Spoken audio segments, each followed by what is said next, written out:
श्री कृष्ण चैतन्य प्रभु नित्यानंद श्री अद्वैत गदाधर श्रीवासादि गौर भक्त वृंद। हरे कृष्ण कृष्ण कृष्ण हरे हरे, हरे राम राम राम हरे हरे। हरे कृष्ण। मैं सबसे पहले अपने गुरुपाद पद्म नित्यलीला प्रविष्टों विष्णुपाद अष्टोत्तर श्री श्रीमद् भक्ति विज्ञान भारती गोसाई महाराज जी एवं नित्यलीला प्रविष्टों विष्णुपाद अष्टोत्तर श्री श्रीमद् भक्ति विनाशिला नारायण गोसाई महाराज जी के अभय चरण कमलों में दंडोत प्रणाम अर्पित करता हूँ। तत्पश्चात शिक्षा गुरुदेव पूज्यपाद प्रभुश्री प्रभु जी, पूज्यपाद बाबा महाराज, पूज्यपाद भक्तिवेदांत श्रीधर महाराज जी के चरणों में मेरा दंडोत प्रणाम। आप सभी मातृवृंद, श्रोतृवृंद, भक्तवृंद सबके चरणों में मेरा यथा योग्य दंडोत प्रणाम। हम लोग चैतन्य भागवत की कथा में षोडश अध्याय 16वें अध्याय की कथा का श्रवण कर रहे हैं, जिसमें नामाचार्य श्री हरिदास ठाकुर जी की महिमा का वर्णन आया है। एक भक्त की महिमा, जो कि ऐसे भक्त थे, जन्म तो यवन कुल में हुआ है, लेकिन एक दिन में 3 लाख नाम जप करना और भगवान के सच्चे भक्त, हृदय में हर समय दैन्य को धारण करने वाले, ऐसे हरिदास ठाकुर जी की कथा का हम श्रवण कर रहे थे, जिसमें वर्णन आया था कि उस समय जब हरिदास ठाकुर जी यहाँ पर थे तो लोग बड़े ही पापिष्ट थे, उच्च स्वर से नाम लेने वालों की निंदा करते थे, एकादशी को कीर्तन करने वालों को जो है गालियाँ देते थे, इस प्रकार के लोग थे। तो वहाँ वर्णन आया था कि एक बार एक हरिनिधि नाम की नदी थी, वहीं पर एक ब्राह्मण रहता था जो कि दुष्ट प्रवृत्ति का था। वो हरिदास ठाकुर जी को देखते ही बड़ा क्रोध करने लगा। बोला, हरिदास, तुम्हारा ये कैसा आचरण है जो तुम उच्च स्वर से नाम करते हो? इसका क्या कारण है?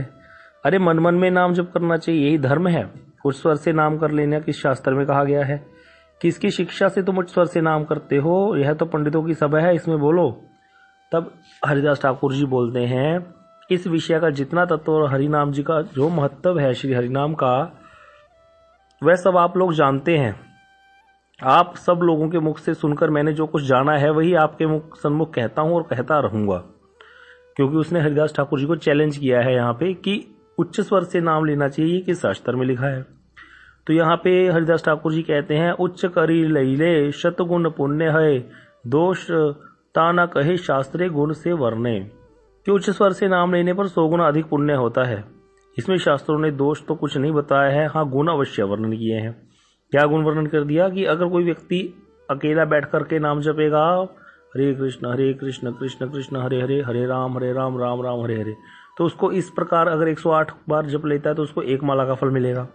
लेकिन वही व्यक्ति इस नाम को ऊंचे स्वर में जपता है सबके साथ बैठ करके, या कुछ लोग हैं उनके साथ बैठ करके, या कुछ लोग नहीं है तो वहाँ पे बाहर घूमते हुए जप रहा है, जिसमें पशु पक्षी कीट सब सुन रहे हैं, तो उसका 100 गुना फल मिलेगा। घर में बैठ के 1 माला करो 1 माला का फल, और बाहर प्रभात फेरी में जाकर के माला करो यही हरि नाम के स्वर, ऊंचे स्वर से, तो उसका 100 गुना पुण्य मिलेगा। लेकिन इसमें भी एक विचार है, कई लोग देखा जाता है कि क्या करते हैं, प्रभात फेरी में आ जाएंगे, सब करेंगे, सुबह जल्दी उठेंगे, नहाएंगे धोएंगे, प्रभात फेरी में भी आएंगे, लेकिन क्या करते हैं, हरि नाम लेते ही नहीं है ऊंचे स्वर से पीछे पीछे।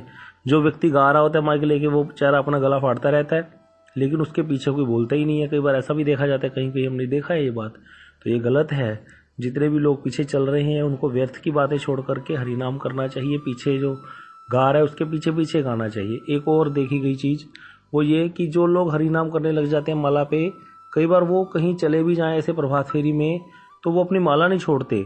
वह माला हरिनाम, वहाँ संकीर्तन चल रहा है ऊंचे स्वर से, एक व्यक्ति माइक पे गा रहा है, पीछे कुछ लोग चल रहे हैं, उसमें कुछ लोग ही गाने वाले हैं पीछे पीछे, बाकी सारे कुछ उसमें से कुछ लोग माला करते रहते हैं अपनी, कि मेरी माला पूरी हुई। अरे भैया 15-20 मिनट आधे घंटे के लिए निकले हो तो उसमें माला को छोड़ देना चाहिए। हाँ, किसी के 3-4 मन के रह गए या माला थोड़ी सी पूरी होनी बाकी है, वो कर सकता है, लेकिन इतना नहीं है कि पूरी माला ही रास्ते में करते जा रहे हैं, तो उससे वो फल से वंचित हो गया। क्योंकि वो अपनी माला करेगा तो उसको 1 माला का फल मिलेगा, लेकिन अगर पीछे पीछे बोलता हुआ जाएगा सब भक्तों के, तो उसको 100 गुना फल मिलेगा। तो ये बात हरिदास ठाकुर जी बोल रहे हैं कि मैंने आपके मुख से ही जो सुना है उसको आपके सामने ही परिवेशन कर रहा हूँ, बता रहा हूँ कि ये तत्व वेदों में वर्णित है, श्रीमद् भागवतम में वर्णित है ये तत्व, कि एक व्यक्ति एक अकेला बैठ के नाम करेगा तो उसका ही फल मिलेगा। अगर वो सबके साथ मिलकर ऊंचे स्वर से नाम करेगा तो उसका 100 गुना फल मिलेगा। इसके लिए श्लोक भी है कि जपतो हरि नामानि स्थाने शतगुणाधिक आत्मा नांच पुनाति उच्चई जपन श्रोत्र पुनाति च, कि इससे जो अकेला जपता है तो अपनी आत्मा का कल्याण करता है, जो ऊंचे स्वर से नाम जपता है उसको 100 गुना फल मिलता है, क्योंकि वो जपने वाला और सुनने वाला जपन श्रोत्र, जो सुनने वाले पशु पक्षी कीट जो बोल नहीं सकते सुन सकते हैं, उनको क्या करता है, उनका भी कल्याण करता है, इसलिए इसका 100 गुना फल है। तो हरिदास ठाकुर जी के मुख से हर समय शास्त्र स्फुरित होते थे, हर समय वो कृष्ण के आनंद रस में मगन रहते थे, ऐसी व्याख्या करने लगे। इसीलिए वो क्योंकि वो हर समय क्या करते हैं, हर समय भगवान का नाम लेते हैं। महाप्रभु ने इनको बोला था कि तुमने सभी तीर्थों में स्नान कर लिया, तुम हर समय तीर्थों में स्नान कर रहे हो, हर समय तुम क्या कर रहे हो, यज्ञ कर रहे हो। तो सभी ने बोला भाई हरिदास ठाकुर तो कोई यज्ञ नहीं करते, उनके पास इतने पैसे ही नहीं है, और वो तीर्थ स्नान करने भी कहाँ से जाएंगे, पैसा चाहिए तीर्थों में घूमने के लिए। पहले तो कर लगता था उस समय जब महाप्रभु थे, तो फिर महाप्रभु ने हरिदास ठाकुर जी को ऐसे क्यों बोला था कि तुम तो हर समय क्या करते हो, यज्ञ कर रहे हो, हर समय तुम्हारा तीर्थ स्नान हो रहा है, तुम्हारे जैसा पवित्र कोई है ही नहीं। तो इसके लिए एक श्लोक आता है, उस श्लोक के बिहार पर ही कहा था, क्योंकि नामाचार्य हरिदास ठाकुर जी के लिए नाम और नाम ही अभिन्न है, वो शुद्ध नाम जप करते हैं, हमारी तरह नहीं है कि मेरी तरह जैसे मैं नाम अपराध कर रहा हूँ, जिसमें न संबंध ज्ञान है, अनर्थ भी प्रचुर मात्रा में है, अपराध भी है, वो होता है नाम अपराध। अब यहाँ पे हरिदास ठाकुर जी का शुद्ध नाम है, उनके लिए नाम और नाम ही अभिन्न है, इसीलिए उनके लिए महाप्रभु ने ये श्लोक कोट किया था। वहाँ वर्णन आता है चैतन्य चरितामृत में कि क्या वर्णन आता है कि देवहूति माता ने बोला था, अहो बत श्वपचो तो गरियान यदि जीवा अग्रे वर्तते नाम तुभ्यम ते पुस्तपस्ते जुहु ससून आर्या परमाणु चूर्णाम गणंती ये थे। क्या कह रही हैं कि हे प्रभु, अहो अहो अर्थात आश्रय से कह रही है देवहूति माता कपिल देव भगवान को, बत शपचोत कि एक चांडाल भी मैं समझती हूँ कि वो श्रेष्ठ है, क्योंकि अगर उसकी जीवा पर आपका नाम विराजमान है, अगर भाग पर, उस व्यक्ति से जो क्या है, अहो बत शपचो तो गृह जहां जीवा अग्रे वर्तते नाम तुभ्यम, जिसकी जीवा पर आपका नाम विराजमान है वो चंडाल श्रेष्ठ है। बोले क्यों, ते पुस्त पस्ते, कहते उसने सब प्रकार की तपस्याएं कर ली, ससुरार है, सब प्रकार के तीर्थों में स्नान कर लिया, ब्रह्मानुचर नाम की जितने वेद उनका अध्ययन कर लिया, और सब कुछ कर लिया उस व्यक्ति ने, सारा कुछ हो गया, उसका तीर्थ स्नान हो गया। इसीलिए महाप्रभु ने इनको बोला था हरिदास ठाकुर जी को कि तुम्हारा हर समय तीर्थ स्नान हो रहा है, तुम तो हर समय यज्ञ कर रहे हो। तो हरिदास ठाकुर जी को तो सारे शास्त्र स्फुरित होते थे, हर समय कृष्ण के आनंद रस में मगन रहते थे, इसलिए इस प्रकार की व्याख्या करने लगे। हरिदास ठाकुर जी ने बोला, हे विप्र सुनिए, एक बार श्री कृष्ण नाम सुनने पर पशु पक्षी कीट भी वैकुंठ धाम को चले जाते हैं। और एक समय ये एक श्लोक और बोला, यहाँ भागवत में वर्णन आता है जो हरिदास ठाकुर जी ने बोला है, यन नाम ग्रहणन अखिल स्खलिनान खिलान श्रोतनात् आत्मानैव च सद्य पुनाति किम भूय तस्य स्पृष्ट पदा ही ते। क्या बोलते हैं कि ये श्लोक कब बोला था कि अगर कोई व्यक्ति कहीं गिर जाए, कोई किसी भी प्रकार से, जिनका नाम कीर्तन करने से मानव समस्त श्रोताओं एवं स्वयं को सदैव पवित्र करता रहता है। क्या करता है, जब कोई जीव नाम जप करता है उच्च स्वर से, तो जो अपने आप को तो उसको सुनाई दे ही रहा है, और जितने लोग और भी सुन रहे हैं, सारे मानव समस्त श्रोताओं को क्या कर रहा है, सदैव पवित्र कर रहा है। उन्हीं आपके साक्षात पाद स्पर्श से पवित्र होकर वह व्यक्ति जो सर्वतो भाव से सबको पवित्र करेगा, इस विषय में और कुछ कहने की आवश्यकता ही नहीं है। क्या बता रहे हैं कि जो व्यक्ति आपका नाम कीर्तन करता है वो तो सबको पवित्र करता ही है, लेकिन जिसने आपके चरणों का स्पर्श पा लिया वो तो हर समय पवित्र है, वो व्यक्ति सर्वतो भाव से सबको पवित्र करेगा। इसीलिए तो इस प्रकार यहाँ पे कह रहे हैं कि जिनका नाम भी ये पवित्र करता है सबको, समस्त श्रोताओं को, जितने बोलने वाले उनको भी, ऐसे उनका स्पर्श भी सब कुछ करता है भगवान का। यहाँ पे ये श्लोक आता है कि एक बार क्या हुआ था, नंद आदि जो गोप है वो सरस्वती नदी के तट पर अंबिका वन, ये आज भी है मथुरा में, तो मथुरा में अंबिका वन है, वहां पे सभी देव ब्राह्मणों की पूजा के बाद व्रत धारण करके रात्रि में वास कर रहे थे नंद बाबा सभी ब्रजवासियों के साथ। इतने में एक बहुत बड़ी आकृति वाला महासर्प आया और उसने नंद बाबा को अपना ग्रास बना लिया, नंद बाबा को अपने मुंह में खींच लिया। अब नंद बाबा चिल्लाए, कहना कहना कन्हैया कन्हैया मेरा पुत्र, मुझे मेरी रक्षा करो। तो जब ऐसे करके नंद बाबा ने चिल्लाया, बताया, शोर मचाया, तो उनके क्रंदन को सुनकर के जो भगवान है पितृ स्नेह वत्सल प्रपन्न पालक भगवान श्री कृष्ण जो है, महासर्प को बाएं चरण से अपने स्पर्श स्पर्श किया भगवान ने।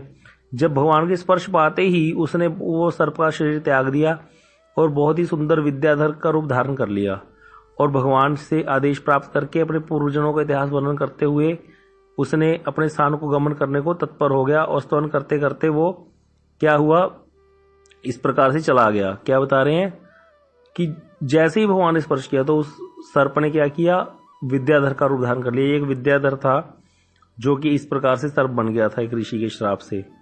तो यहाँ पे यही बताई गई भगवान के नाम की महिमा, भगवान के स्पर्श की महिमा कि कितनी ये स्पर्श की महिमा। यहाँ स्पर्श क्या दिखाया कि स्पर्श पाते ही जो वो सर्प योनि से मुक्त हो गया जिसने नंद बाबा को ग्रस्त किया था अजगर।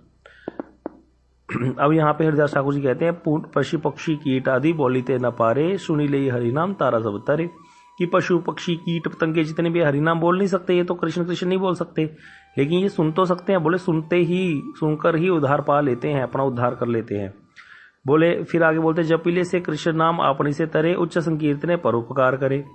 अतएव उच्च करी कीर्तन करीले, शतगुण फल है शव शास्त्र बोले। क्या बता रहे हैं कि कृष्ण नाम जप करने से क्या होता है, जप करने वाला स्वयं ही उद्धार पाता है जो जप करता है, और उच्च संकीर्तन परोपकार करता है, दूसरे का भी उद्धार करता है। अतएव उच्च करी कीर्तन कर, इसीलिए शास्त्र की क्या मर्यादा है कि उच्च स्वर से कीर्तन करने पर 100 गुना फल होता है। यही सारे शास्त्र बताते हैं। यहाँ पे फिर वो श्लोक आता है जो हरिदास ठाकुर जी बोलते हैं, जपो तो हरि नामानि स्थाने शतगुणा अधिक, आत्मा नांच पुनाति उच्च जपन श्रोतन पुनाति च। कि जो व्यक्ति मन मन में जप करते हैं वो उससे वो व्यक्ति श्रेष्ठ है 100 गुना। जो ऊंचे स्वर से जप करता है तो उसको 100 गुना फल मिलेगा, क्योंकि जप करता केवल अपने आप को ही पवित्र करता है, जबकि उच्च स्वर से कीर्तनकारी व्यक्ति क्या करता है, श्रोताओं को भी पवित्र कर देता है। इसीलिए नाम जप की बड़ी भैया महिमा है और उच्च स्वर से नाम जप करना चाहिए। यही हमें हरिदास ठाकुर जी के आचरण से मूल शिक्षा मिलती है। बाकी तो सहन शक्ति की भी शिक्षा मिलती है कि उन्होंने कोई अपराध नहीं किया, फिर भी 22 बारों में बाजारों में उनको कोड़े लगाए गए, उसको भी उन्होंने सहन किया, तो सहन शक्ति की भी शिक्षा मिलती है। लेकिन नाम की सबसे बड़ी एग्जाम्पल जो है वो नामाचार्य हरिदास ठाकुर जी ही हैं, जो एक दिन में इतना नाम करते थे। तो बता रहे हैं कि इसीलिए ये कंक्लूजन क्या निकला कि जपकर्ता से उच्च संकीर्तनकारी 100 गुना श्रेष्ठ है, क्योंकि इस बात का जो पुराण है प्रमाण है वो शास्त्रों में भी वर्णन किया गया है, प्रमाण इसका।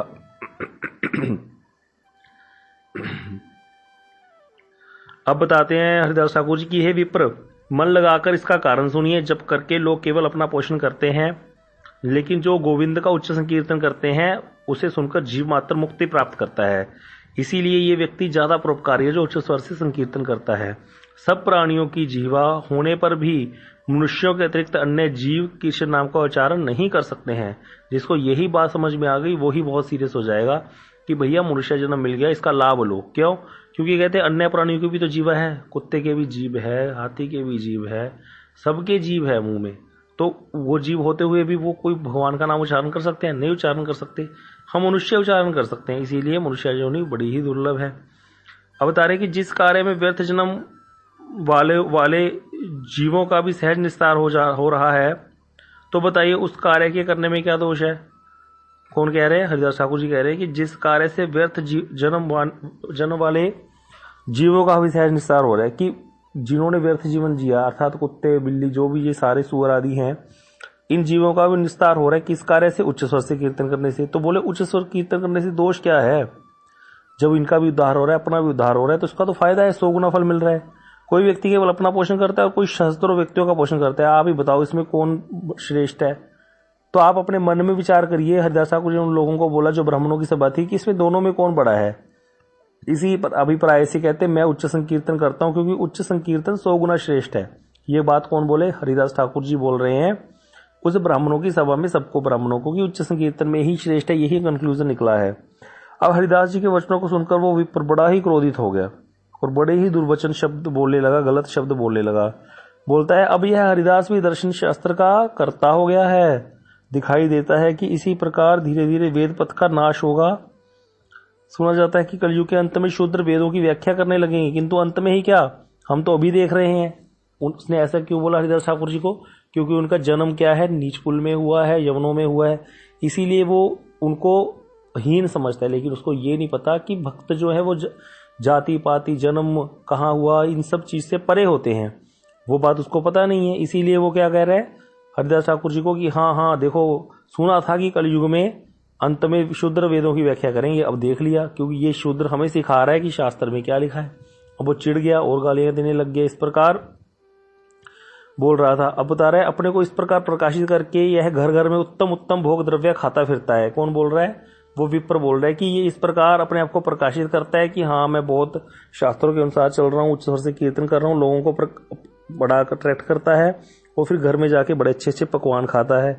तुमने जो व्याख्या की है यदि वह ठीक ना हुई तो फिर मैं वास्तव में ही तुम्हारे नाक कान काट दूंगा। अब वो व्यक्ति भी जो था विप्र वो चैलेंज कर देता है हरिदास ठाकुर जी को कि तुमने जो व्याख्या की अगर वो ठीक ना निकली ना, क्या व्याख्या की कि व्यक्ति को उच्च स्वर से कीर्तन करे 100 गुना फल मिलेगा, जो भी बताया सारी बात, तो बोले अगर ये ठीक ना हुई तो मैं तुम्हारे नाक कान काट दूंगा। ठीक है, अब ऐसा कहते हुए वो चल दिया। इधर क्या हुआ, अधम ब्राह्मण के वचन सुनकर हरिदास ठाकुर जी हरी हरी कहते हुए कुछ हंसते रहे कि देखते हैं भैया कौन किसके नाक कान काटेगा, लेकिन कुछ बोले भी नहीं और उसको कुछ भी प्रत्युत्तर ना देकर भी उच्च स्वर से कीर्तन करते हुए चल दिए हरिदास ठाकुर जी। उसको कुछ बताया नहीं, ठीक है भैया जो तुम्हें ठीक लगे कहो करो, हमने तुम्हें एक बार रास्ता दिखाना था दिखा दिया। अब क्या था, जितने पापी ब्राह्मण सभासद थे ना उन्होंने भी पाप बुद्धिवश इस पर कुछ उचित उत्तर ना दिया, क्योंकि वो तो पापियों की सभा थी, सारे ब्राह्मण ही बैठे थे भले चाहे, तो वो पापी बुद्धि वाले ब्राह्मण थे, इसीलिए पाप बुद्धिवश उन्होंने कोई उत्तर नहीं दिया। मतलब प्रतिकार करना चाहिए था उस व्यक्ति का कि तुम ऐसे कैसे करो, लेकिन वो भी नहीं किया। और हरिदास ठाकुर जी की जो उन्होंने व्याख्या की हरि नाम की महिमा की, उस पर भी उन्होंने कोई ज़्यादा बहुत अच्छा रिस्पॉन्स नहीं दिया कि हाँ ठीक है भैया बहुत अच्छी व्याख्या करी है, क्योंकि उनकी बुद्धि कैसी हो गई है, पापवश हो गई है, इसलिए उचित उत्तर उनसे नहीं मिला। और ये सब राक्षस नाम मात्र के ब्राह्मण होते हैं, वस्तु ये सभी मनुष्य यमराज की यातना के पात्र हैं। कौन बोल रहा है?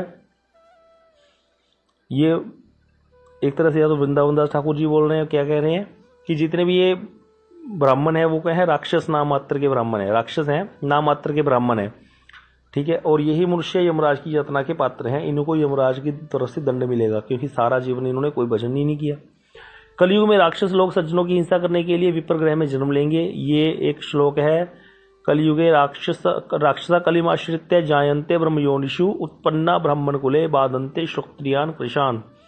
क्या कह रहे हैं कि राक्षसगण कलयुग का आश्रय लेकर ब्राह्मण कुल में उत्पन्न होंगे और वे अति विरल श्रोत्र पथ व्यक्तियों को हरिभजन के प्रतिकूल आचरण द्वारा उत्पीड़ित करते हैं। जो क्या करते हैं, ब्राह्मण जो ब्राह्मण क्या करते हैं, राक्षस जो ब्राह्मण का रूप धारण करके ब्राह्मणों के कुल में उत्पन्न होते हैं, वे क्या करते हैं, श्रोत्र पथ जो श्रोत पथ मिला है हमें पूर्वजों से, उनको उत्पीड़ित करते हैं। इस प्रकार बताया कि वो जो ब्राह्मण थे उन्होंने भी कोई उस प्रकार निंदा नहीं की उस व्यक्ति की, और हरिदास ठाकुर जी की बड़ी प्रशंसा नहीं गाई। क्यों? क्योंकि वो क्या हो गया है, ब्राह्मण जो बाकी सारे ब्राह्मण हैं उनकी भी बुद्धि पापवश हो गई है, इसीलिए वो कुछ बोले नहीं। अब आगे यहाँ पे जो बताया राक्षसों वाला, बता रहे हैं कि इन सब विप्रों का स्पर्श, इनसे बातचीत करना और इनको नमस्कार करना धर्मशास्त्रों में सर्वथा निषिद्ध किया गया है। कैसे विप्र? जो इस प्रकार नाम की महिमा को नहीं जानते, वही नाम की महिमा पे क्या करते हैं, अतिशयोक्ति करते हैं। ऐसे विप्रों का स्पर्श, उनसे बातचीत करना, उनको नमस्कार करना बोला गया, इसको शास्त्र में मना किया गया है। ऐसे विप्र का त्याग ही कर देना चाहिए। इस विषय में अधिक कुछ कहने की आवश्यकता नहीं है, परंतु जो ब्राह्मण होने पर भी अवैष्णव है, भ्रम से भी उनके साथ संभाषण अथवा उनका स्पर्श नहीं करना चाहिए। बता रहे हैं कि बहुत ज्यादा कहने की बात ही नहीं है। वृंदावन ठाकुर जी कह रहे हैं कि अगर ब्राह्मण होने पर भी कोई अवैष्णव है तो उसके साथ ज्यादा बात नहीं करनी चाहिए, स्पर्श नहीं करना चाहिए। वैष्णव ब्राह्मण के साथ ही हमें बातचीत करनी चाहिए, उनके साथ ही लेन देन करना चाहिए। अब बता रहे हैं कि जगत में कुकुर भोजी कौन होते हैं, वो चंडाल, उसके समान अवैष्णव विप्र का दर्शन करना उचित नहीं है। इस प्रकार के अवैष्णव का दर्शन जो कैसा है, चंडाल जैसे होता है ना, इस तरह का चंडाल के समान जो होता है, कुकुर भोजी, कुत्ते का भोजन करने वाले, कुत्ते को खाने वाले, वो उसको चंडाल बोलते हैं। बोले ऐसे अवैष्णव का दर्शन करना उचित नहीं है। वैष्णव वर्ण निरपेक्ष होने पर भी, कि वो किसी वर्ण या किसी आश्रम के अंदर नहीं आते वैष्णव, कि हाँ भैया ये ब्रह्मचारी हैं, ये गृहस्थ हैं, ये वानप्रस्थ हैं, इस प्रकार से वर्ण निरपेक्ष हैं। वो जिस किसी भी वर्ण में आविर्भूत क्यों ना हो, त्रिभुवन को पवित्र करते रहते हैं। ऐसी वैष्णव की महिमा गाई। ब्राह्मण होकर भी यदि कोई पुरुष अवैष्णव है तो उसके साथ आलाप करने मात्र से ही पुण्य क्षीण हो जाते हैं। ये बात शास्त्र की बात है। कि अगर कोई ब्राह्मण है और अवैष्णव है तो उसके साथ बात नहीं करनी चाहिए, ब्राह्मण वैष्णव होना चाहिए। कुछ दिन बाद उस अधम विपर की नाक क्या हुई, चेचक रोग से गलकर गिर पड़ी। उसने चैलेंज किया था हरिदास ठाकुर जी को कि मैं तुम्हारी नाक कान कटवा दूंगा अगर तुम्हारी बात प्रूफ ना हुई।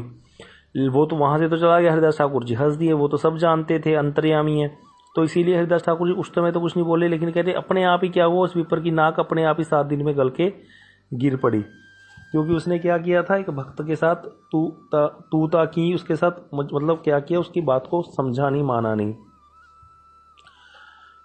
अब बता रहे हैं कि क्या हरिदास ठाकुर जी ने ऐसा किया या उनने ऐसा सोचा था उस ब्राह्मण के बारे में। बोले नहीं, उन्होंने कुछ नहीं सोचा। यद्यपि हरिदास ठाकुर जी ने उस दुर्जन पाषंडी के प्रति उसका कोई ऐसा सोचा नहीं था कि इसका अशुभ हो जाए, लेकिन वैष्णव अपराध, क्योंकि उसने हरिदास ठाकुर जी की निंदा की, उनकी भत्सना की, उनका ताड़न किया, ऐसी उसकी करने के कारण, हरिदास ठाकुर जी के प्रति निंदा और विद्वेष के कारण उसके लिए ये भगवान ने ही इस प्रकार का दंड दिया है उसको। बता रहे हरिदास ठाकुर संसार को विषय भोगों में देखकर दुखपूर्वक कृष्ण कृष्ण कहकर दीर्घ श्वास छोड़ते थे। अब उसकी तो नाक गल गई, इधर हरिदास ठाकुर जी हर समय सबकी दशा देखकर जीवों की संसार की बड़ा ही गंभीर स्वर से जो है श्वास लेते थे। कुछ दिन पश्चात क्या हुआ, हरिदास वैष्णव के दर्शन की इच्छा से नवदीपपुरी में आ गए। यहाँ हरिदास ठाकुर जी वहां से फुलिया ग्राम से नवदीप धाम आ गए हैं, बहुत ज्यादा दूर नहीं है। वहां पर हरिदास जी के दर्शन करके सब भक्तों को बड़ा ही आनंद हुआ सब भक्तों को, जब सब भक्तों ने हरिदास जी के दर्शन किए। नवदीप में तो भक्त रहते हैं। और अद्वैताचार्य गोस्वामी ने भी हरिदास जी को पाकर उनको प्राणों से अधिक प्रिय समझकर अपने पास रख लिया हरिदास ठाकुर जी को, क्योंकि वो महाप्रभु के बड़े पात्र हैं हरिदास ठाकुर, इसीलिए अद्वैताचार्य जी भी प्रेम कर रहे हैं।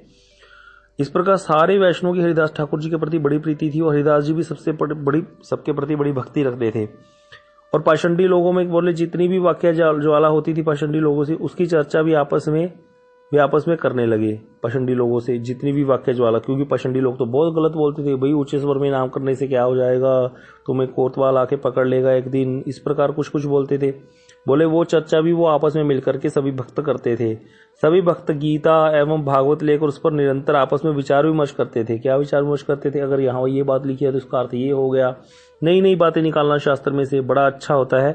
इस प्रकार आपस में बड़ा विचार विमर्श करते थे, बड़ा आनंद लेते थे सारे भक्त। और बता रहे हैं इस प्रकार का ये हरिदास ठाकुर जी का चरित्र है। क्या हुआ, कहते जो व्यक्ति हरिदास ठाकुर जी के इस आख्यान को सुनता है, पढ़ता है, किसी को सुनाता है, उसको भगवान गौरचंद्र की प्राप्ति होती है। श्री कृष्ण चैतन्य और नित्यानंद प्रभु जिनके जीवन है, ऐसे वे वृंदावन दास ठाकुर उनके युगल चरणों में उनकी महिमा का गान करते हैं। इस प्रकार यहाँ पे ये अध्याय जो है समाप्त हो जाता है। आगे वर्णन आएगा कि उसकी जब नाक गल गई तो फिर वो क्षमा याचना की उसने हरिदास ठाकुर जी से बहुत देर बाद, तब जा करके उसकी नाक अपने आप ही उगाई थी। इस प्रकार वैष्णव अपराध कभी भी क्षम्य नहीं होता, लेकिन वो एक ही केस में निकल सकता है, खत्म हो सकता है, जब हम जिन वैष्णव के चरणों में अपराध हुए उन पर जाकर क्षमा याचना कर लें। नहीं तो ये बड़ा भीषण है, इसका फल बड़ा ही दूर तक जाता है और ये जल्दी जल्दी पीछा नहीं छोड़ता वैष्णव अपराध। इसलिए हमेशा वैष्णव अपराध से बच के रहना चाहिए। आज ये चैप्टर खत्म हो गया है, अभी अगला चैप्टर हम अगली बार ही शुरू करेंगे। थोड़ा जल्दी कथा को विराम दे रहे हैं आज। वांछाकल्पतरुभ्यश्च कृपा सिंधुभ्यश्च पतितानां पावनेभ्यो वैष्णवेभ्यो नमो नमः।